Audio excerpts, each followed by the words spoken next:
Let it go, let it go. Can't hold it back anymore.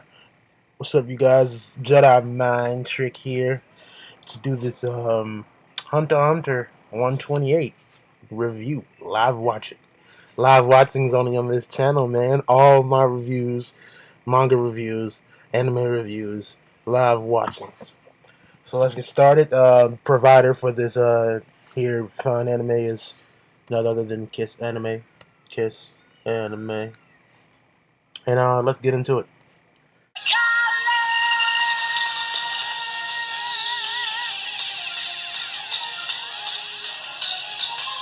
Unparalleled Joy X and X Unconditional Love. So from what we learned last episode, we know that my man's youpi, the big brute, is crying. And my man's Pouf crying too, but we're used to Pouf crying. He's a little bitch. But youpi, come on, man. Pull it together. You can't be in the hood like that. Alright. So the king is still alive, yo. His lips were like a crackhead, basically. He was all in the arms. Like Voldemort, like I said the last review. He was like Voldemort. You know how Voldemort was a baby? He's like a baby.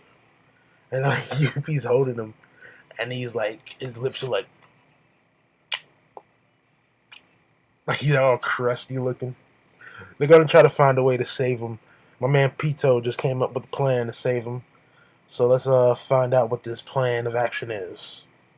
So Pouf decides to subject the king to cannibalism by allowing him to eat him. That makes any sense. So Pito will let the king eat Pito. He's forcing cannibalism against him. I don't know how the king feels about this. He said he didn't like the taste of his subordinates at the beginning of the ant heart. But let's see how this plays out. Apparently this will save the king, and he will most likely be restored back to his former glory.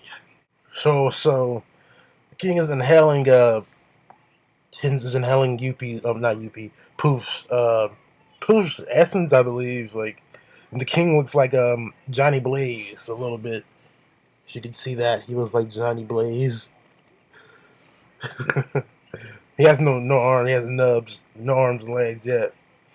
So let's see how this process continues. So Pouf is being the ultimate fanboy / pervert. Like, he's like moaning and groaning, and he's like, the king likes the way I taste. Like, what? How do you get excited about something like that? You're like, yeah, the king likes the way I taste. No, dude, you shouldn't like the way you taste.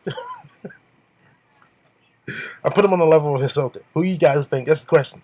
Who do you guys think is more perverted at this point, Hisoka or Pouf? Let me know. So my man Yuppie indulges in the king's taste testing. Like, he's like describing these tastes of his subordinates as delicacies. Like, he's saying they're like drops of water from angels and stuff like that. Like, this whole exchange is just too hilarious to me, for the simple fact of it's cliche at most, and like the whole animation process of it, like the clouds moving in on the king's face, is just it's so cliche, but it's funny and it's good though. That's the thing. So basically now Yuppie and Pouf feel like they are like mother material, like they're housewife material. They're housewife material, basically, because of the fact that they've seen the king's death, and then they brought him back to life, basically signifying the rebirth process, or the birth process, as is, like, the nurturing process. And that's the reason this episode is called Unconditional Love. Part of it's called Unconditional Love, because they feel like they felt unconditional love for the king by providing him nutrients to live and whatnot. It's weird. Really weird. It's like the episode of SpongeBob. Okay. So apparently, Yuppie and Pouf sacrificed their bodies to restore the king's body. So now the king is back to full male structure. You know, uh, uh, flex. He's back to full structure. And Yuppie and Pouf are like, they now share the king's thoughts and the king's aura, basically. And they and with sharing the thoughts, they know that he's confused. So that means the king has lost some of his memory, if not all of his memory. Well, we know it's not all of his memory because he still remembers his name, but he's probably lost some of his memory. Okay. Also, one thing I forgot to mention: the king is actually stronger now with the essence of Pouf and Youpi, and that's like basically like a fusion between the three. He's stronger now. So who's going to take this man on? Like who's facing this guy? And also, he can't remember he can't remember why he's here though. So that's the thing.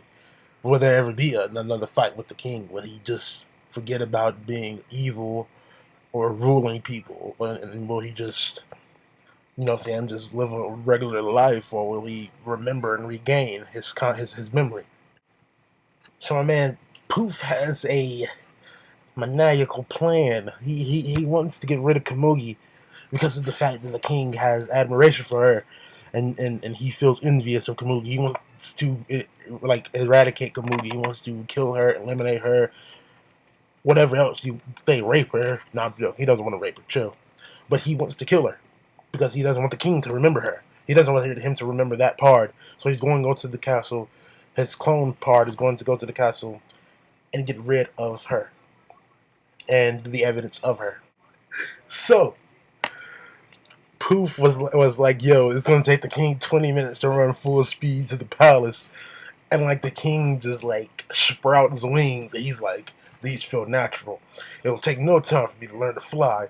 This man just started flying in fast circles. He's like, like, and they're looking at this man like, "What the hell?"